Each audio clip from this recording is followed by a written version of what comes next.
this morning I bought some fuel. Right. And I must say, when I got there, I myself, I mean, I'm a member of government, but it's, as you said, it's a bread and butter issue. I got alarmed myself, and I began to make one or two few calls just to get an understanding of what exactly is going on. As you know, I'm not an energy person.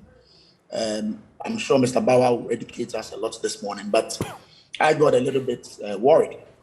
And my little education that I got was that, of course, there are some international situations that can culminate into this kind of price. But locally, there are a few things that government on its own can also do, because government actions or inactions also contribute to the prices.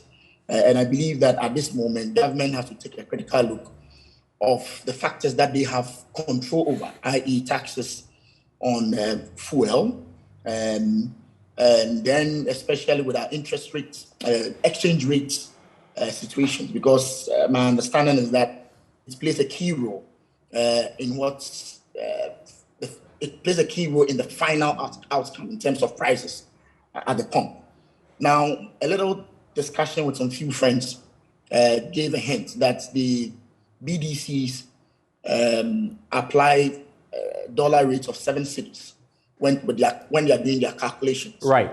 And it is so because of course, they anticipate all the time for an increase. I'm also told the Bank of Ghana on a yearly basis pumps close to about $7 billion to $10 billion into the system.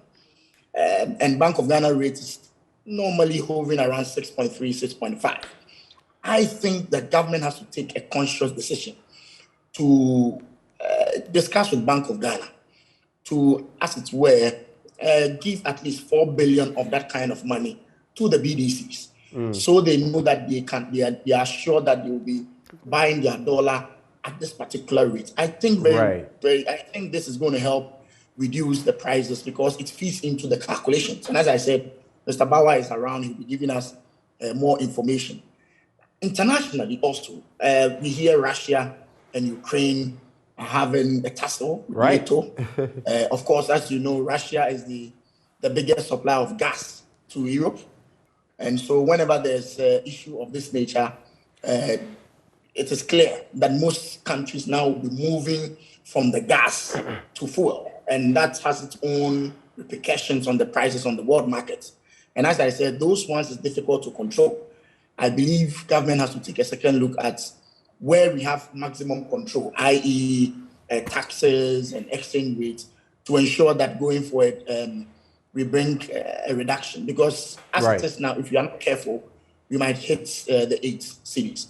Right, and it's not surprising that you say even you were taken aback when you went to the fuel pump today to check, because we've moved from around 27 cedis per gallon to 36 cedis. So you do the dynamics there, about 9 cedis added on. I'm a consumer. I'm a consumer myself. Right. Do you draw? As I'm a member of this government, I am also a consumer. Right. So when I got there and I saw the price, but I'm told that other stations, because of the market forces, other stations are doing 7.6, 7.7. Right. Others are doing 7.9.